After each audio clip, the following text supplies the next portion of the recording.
A big day today, elections to appoint the new president of India, and the monsoon session will kick-start from today. The stage is all set for all those big events. Rajya Sabha TV will get you all the latest from that front. I'm Smriti Rastogi with Breakfast News. Let's begin the bulletin with the top headlines of this morning. Monsoon session from today, several bills to be taken up. Opposition wants debate on lynching and border issues. Prime Minister appeals for cooperation.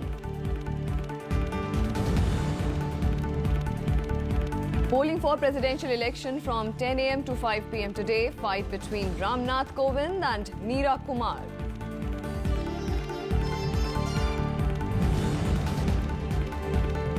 "17 Amarnath pilgrims killed and 29 wounded after their bus skids off Jammu-Srinagar highway. Prime Minister expresses pain, announces compensation.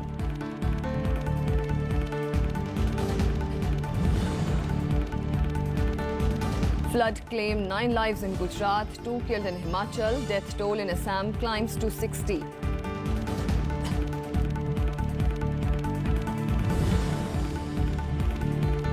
And Roger Federer wins record 8th Wimbledon title, beats Marin Cilic in straight sets in the finals on Sunday.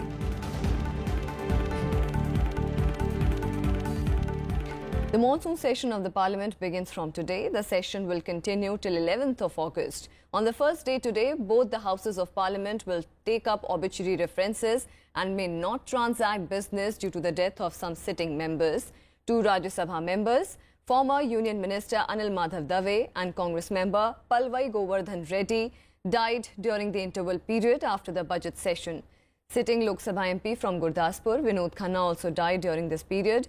A united opposition is likely to raise the heat on government over the issues like lynching incidents and vigilantism, the Kashmir issue and the border standoff with China during the session. The session is also likely to witness heated debates on other key issues like the fallout of the GST, the agrarian crisis and policy towards Pakistan. Some parties are likely to raise the issue of notification on ban on cow slaughter and demand an explanation from the government on its part, and is seeking the cooperation of the opposition in getting the key legislative business passed, and has lined up around 24 bills in the session that will have 20 sittings. Lok Sabha Speaker Sumitra Mahajan presided over an all-party meet ahead of the session on Sunday. Leaders of all political parties were present for the meeting. Mahajan appealed to them to cooperate in the smooth functioning of the Parliament. After the meeting, the Speaker expressed hope that there will be fruitful discussion on issues of national interest and also business transaction during the session. अभी जिस तरीके से चर्चा हुई है सबके साथ, सबका कहीं ना कहीं एक मत है, आश्वासन भी मुझे मिला है कि हम चाहते हैं बिना शोरगुल के, मगर हर उस महत्वपूर्ण बात, चाहे वो हमारी विदेश नीति से संदर्भित हो, चाहे अंतर्गत सुरक्षा से संदर्भित कई विषय आए, चाहे किसानों का एक अलग तरीके से जो किसानों की समस्या आ रही है कि केवल किसानों की आत्महत्या नहीं मगर क्यों हो रही है, क्यों उनको एमएसपी के लिए किस तरीके से हमने पॉलिसी बनाना चाहिए, क्या एक बहुत ही अलग अच्छा विषय आ गया कि इस तरीके से किसानों की समस्या भी जो है और अलग अलग विषयों पे आज आए हैं कई सारे विषय कि उसमें चर्चा सभी लोग करना चाहिए. An election to appoint the next president of India will take place today. The polling takes place in Parliament House in Delhi and all state legislative assembly secretariats from 10 a.m. to 5 p.m. A total of 32 polling stations, 1 in Parliament House and 1 each in the state legislative assemblies, have been set up.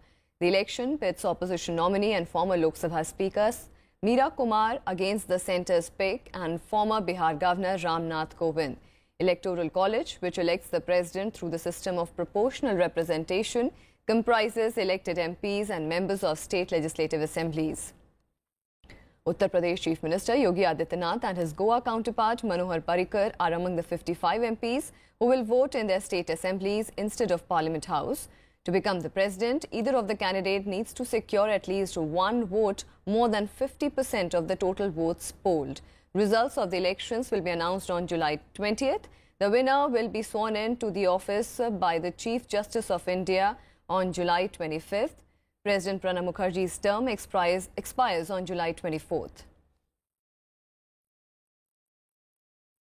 A day before the Parliament session, Prime Minister Narendra Modi on Sunday told in all-party meeting that the centre does not approve cow vigilantism. He called upon the state governments to take stern action against those who are killing people in the name of saving cows. However, the opposition wanted a full-fledged debate on the internal security situation, including genesis of cow vigilantism and the situation in Jammu and Kashmir. A day ahead of Parliament's monsoon session, Prime Minister Narendra Modi made a fervent appeal to state governments to save lives of people becoming victims of forces who are disturbing peace in various parts of the country. He said criminals were taking advantage to settle personal scores in the garb of cow vigilantism. He said that law and order is a state subject and proper action should be taken against those who are indulging in killing or harassing people in that name. गोरक्षा के नाम पर जो हिंसा कर रहे हैं, जो असामाजिक तत्व है, ऐसे लोगों के ऊपर कठोर से कठोर कार्यवाही करे सभी राज्य सरकार, क्योंकि कानून सुव्यवस्था राज्य सरकार का अहम जिम्मेदारी है. However, the Congress and left parties wanted a debate on this issue as well as a proper reply from the government. They said that cow vigilantism has disturbed the fabric of Indian society and it is the responsibility of the Union government and the BJP to take proper initiative to stop the sporadic incidents of violence against a particular community. Internal security में आप जो हम देख रहे हैं पूरे देश में 2-3 साल से गौ रक्षा के नाम पे जो लोग मारे जा रहे हैं, जान से मारे जा रहे हैं, पीटे जा रहे हैं, रोज इतनी घटनाएं हो रही है पूरे देश में. ये भी देश की एकता के लिए ठीक नहीं. Gaurakshaks, the lynchings that are taking place, the sort of private armies that are going around the country implementing what they think should be done, etc. So this and the recurrence of attacks of Maoists in some parts. Opposition parties also raised the issue of the situation in Jammu and Kashmir. Congress leader Ghulam Nabi Azad said that he did not agree with the centre's attitude and policies towards this.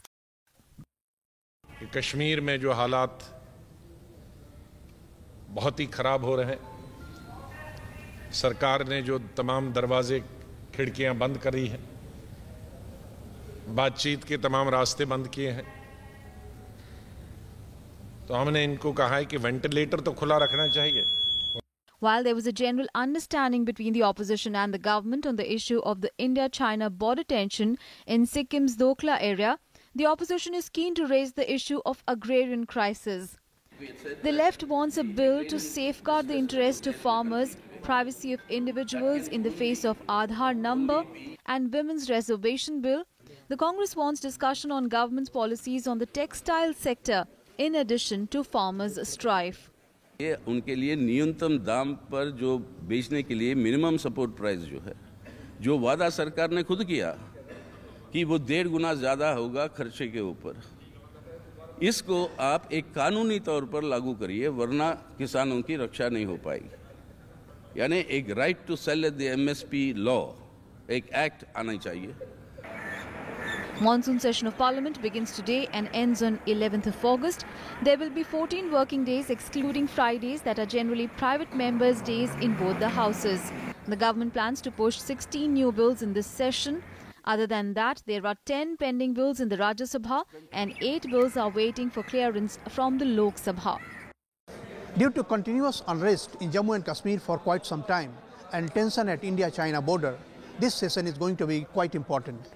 Though government has assured for debate on these issues, it will be interesting to see that how opposition is convinced with government initiatives. Akhilesh Soman for Rajya Sabha Television with camera person Anirban in Delhi. The National Democratic Alliance parties met on Sunday on the eve of the presidential elections. The meeting was presided by Prime Minister Narendra Modi, who congratulated NDA presidential candidate Ramnath Kovind in advance and assured him of his government support. The Prime Minister also said that campaigns by the two presidential candidates and parties supporting them had been very dignified and showed the maturity of the Indian democracy. The Prime Minister also told MPs that countrywide events should be held to mark the occasion of 75th anniversary of the Quit India movement, which falls on 9th of August. इस बैठक में सभी NDA घटक दलों ने माननीय रामनाथ कोविंद जी का सराहना की और माननीय रामनाथ कोविंद जी हमारे राष्ट्रपति पद के उम्मीदवार अभी 40 पार्टियों के समर्थन से वो आगे बढ़ रहे हैं। जो मतदान है उस मतदान में सभी सांसद वोट करें और सही तरीके से वोट करें, ये माननीय प्रधानमंत्री जी सबको निवेदन किया है। Also on Sunday, Congress President Sonia Gandhi met the opposition leaders in the presence of their presidential and vice presidential nominees, Meera Kumar and Gopal Krishna Gandhi. She described the electoral contest as a fight against a narrow-minded, divisive and communal vision. Addressing opposition leaders ahead of the parliament session beginning today, she said their numbers might be less in the two contests, but the battle must be fought and fought hard. Calling the elections ideologically important, the UPA chairperson underlined that the election represents a clash of ideas, a conflict of disparate values, which demands a vote of conscience to preserve India. She said the presence of representatives from different parties to support Kumar and Gopal Gandhi confirms that the fight for an inclusive, tolerant and pluralistic India is being truly waged. The voting for presidential polls will take place today. The vice presidential polls will be held on August 5th. Well, I'm really surprised that this statement coming from the chief of Congress party, what she is preaching, Congress has never practiced. Even last 10, 12 years when she is the chief of the party, she never advocated this, and party had always believed in dividing the society between religion, caste, creed. The BJP Parliamentary Board will meet today to pick the ruling NDA's vice presidential candidate. An alliance of 18 opposition parties, including Congress, has already announced Gopal Krishna Gandhi as its candidate for the vice presidential poll scheduled for 5th of August. July 18th is the last date for filing nominations for the vice presidential polls. The Electoral College for the election consists of 790 MPs of the two chambers of the Parliament. The ruling NDA enjoys an overwhelming majority in the Electoral College, and BJP has expressed confidence about garnering anywhere between 500 and 550 votes. And let's take a look at what else is making news across the country and nationwide. Former Chief Minister of Sikkim, Nar Bahadur Bhandari, passed away in Delhi on Sunday. The 76-year-old was a three-time Chief Minister of the state. He was also the founder leader of the Sikkim Sangram Parishad that had governed Sikkim from 1979 to 1994. Home Minister Rajnath Singh has expressed grief over his demise.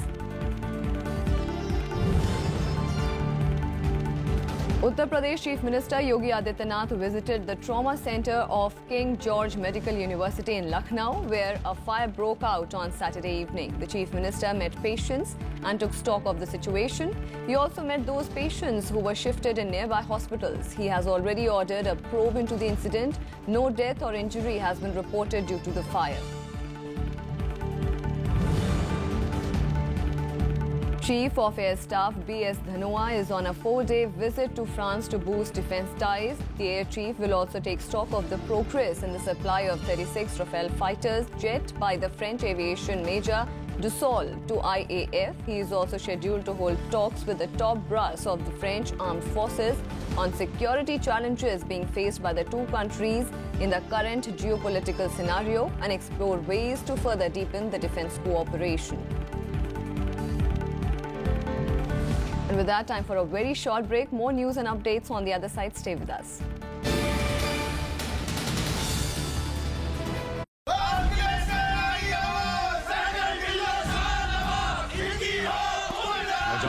Rajput घराने से हूँ और मेरे खानदान की रगों में हमेशा ही फौजी खून रहा है।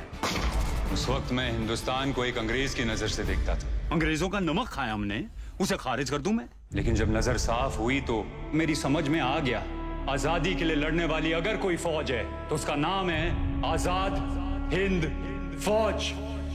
नमस्ते, मुझे बहुत खुशी हो रही है ये देखकर कि आपका रिस्पांस बहुत अच्छा रहा है ट्रेलर के लिए, और आप सबको बहुत बहुत शुक्रिया कि आपने इतनी शुभकामनाएं भेजी हैं।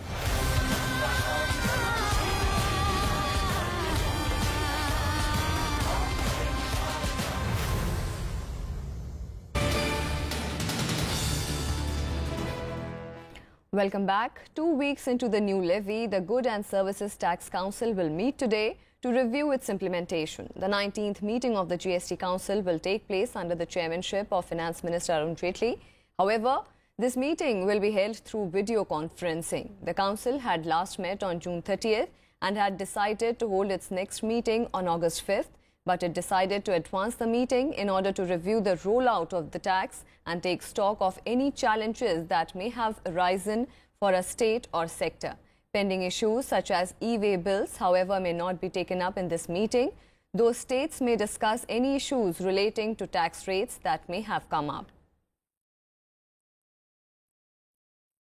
17 Amarnath pilgrims were killed and around 29 injured when a bus skidded off the Jammu-Srinagar National Highway and rolled down into a deep gorge in the Ramdan area on a Sunday. According to the authorities, the deceased include 2 women belonging to Uttar Pradesh, Bihar, Rajasthan, Assam, Haryana and Madhya Pradesh. 16 of the injured persons are reportedly critical. The injured pilgrims were rescued and bodies retrieved in an operation launched by the army, the CRPF and police with the help of locals. The bus was carrying 17th batch of Amarnath pilgrims. The bus of J&K State Road Transport Corporation was a part of the convoy of vehicles carrying 3,603 pilgrims from Jammu to twin base camps of Baltal and Pahalgam. Prime Minister Narendra Modi in a tweet expressed pain at the loss of the lives and announced an ex gratia of 2 lakh rupees for the next of the kin of those killed and rupees 50,000 for those seriously injured. Meanwhile, Sri Amarnath Shrine Board has announced a compensation of 3 lakh rupees to the next of the kin of those killed and 1 lakh each to the injured.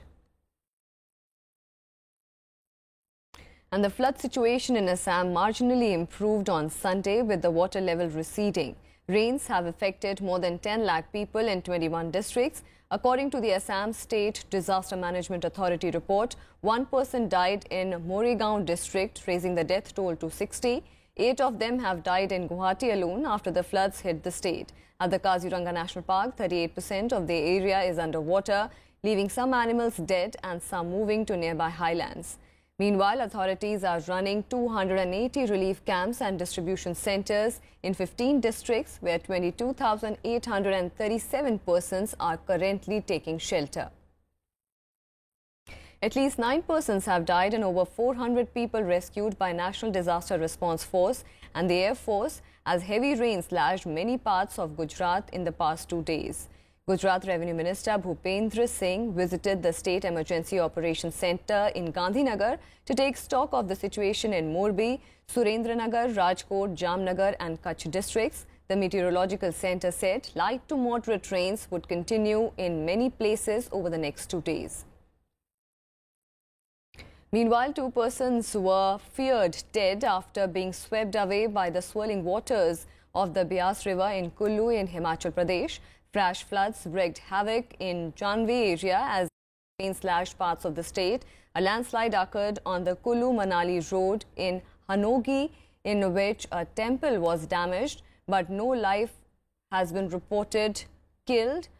Heavy rains lashed several parts of Kangra district, while Mandi, Shimla and Sirmaur witnessed moderate to heavy rainfall. The weatherman has forecast heavy rains in mid and lower hills today.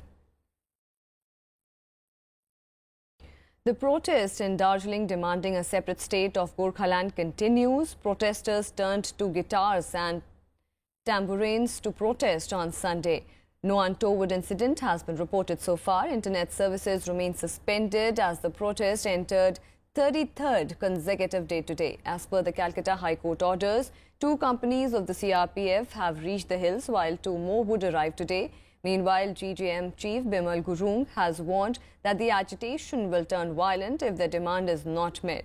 Except pharmacy services, all shops, restaurants, hotels and educational institutes remained closed. Supply of essential items have been severely affected due to the road blockade. The hill town is witnessing unrest since June 15th.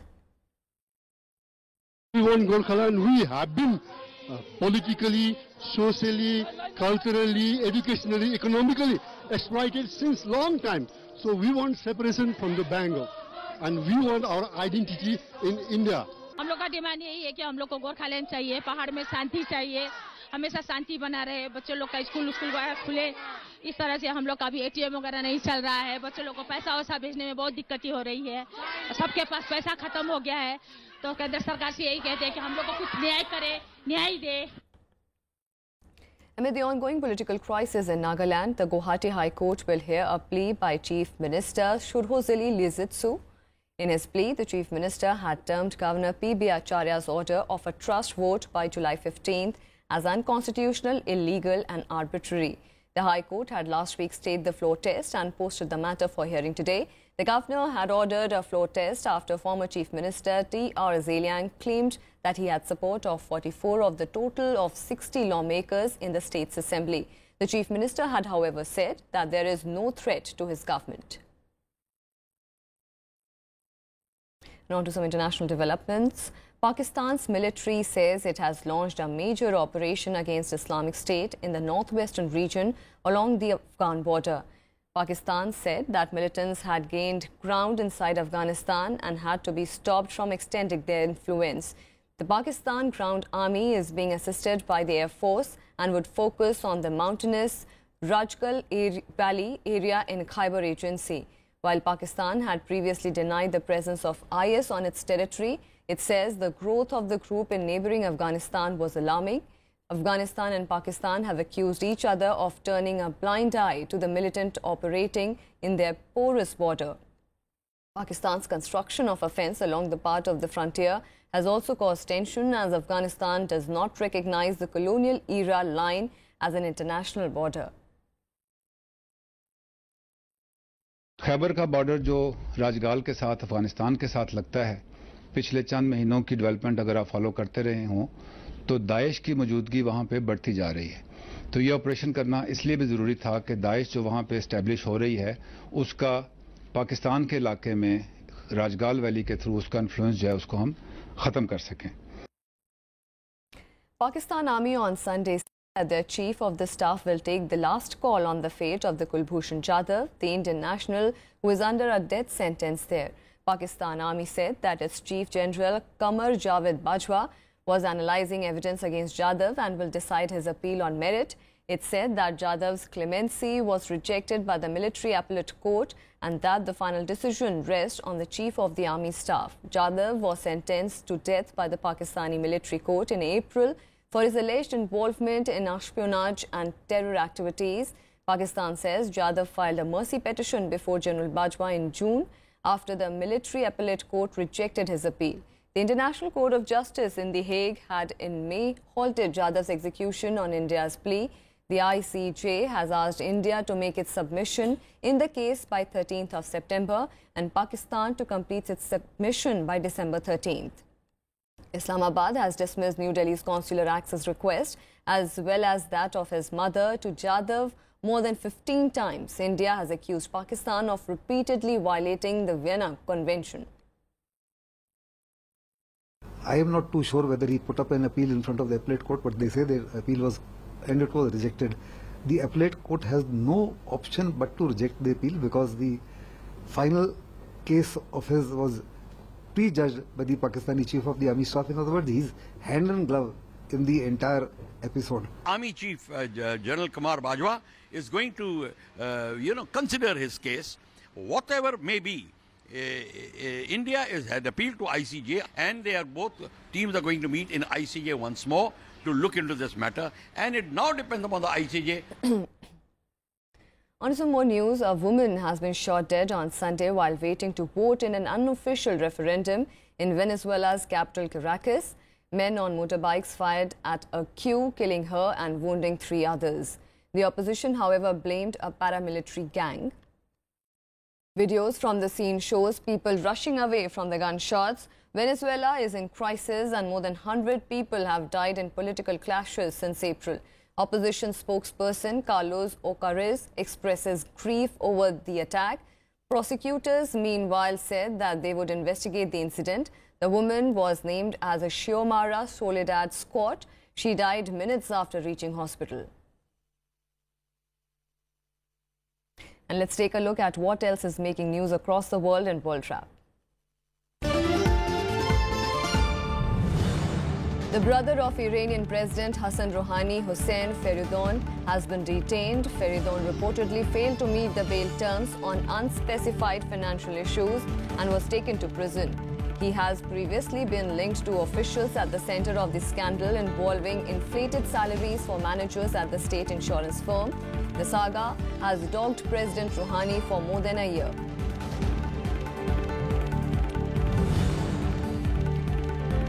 "49 tourists stranded on an island off the coast of China's southern Guangdong province were rescued as Typhoon Talis approaches. The tourists belong to 4 camping groups that had been stranded on Nangpeng Island, which is normally uninhabited. China's National Observatory on Sunday morning renewed a blue alert for Typhoon Talis, which is expected to hit the southern island province of Henan and Beibu Gulf. Thousands of people fled their homes in Western Canada over the weekend as strong winds fanned forest fires that have ravaged British Columbia province for more than a week. The inferno's progress prompted authorities to take new emergency measures, ordering the evacuation of 24,000 people in the region. Some 60% of the affected residents have already left their homes.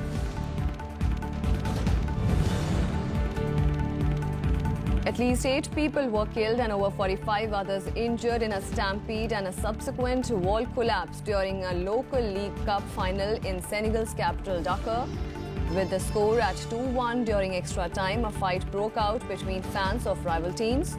As spectators tried to flee the stadium, part of a wall collapsed. Rescue workers are searching for more survivors under the rubble.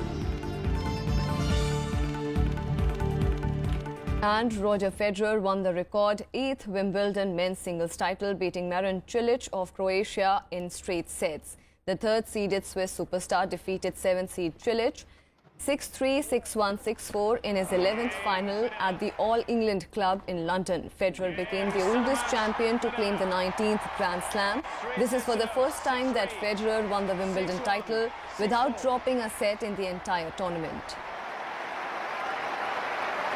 Winning 8 is not something you can ever aim for, in my opinion. And if you do, I don't know, you must have so much talent and parents and the coaches that push you from an age of 3 on, who think that you're like a project. And I was not that kid. I was just a really normal guy growing up in Basel and hoping to make a career on the tennis tour. And I guess I dreamed, I believed, and really hoped that maybe I could actually really do it, you know, to make it real.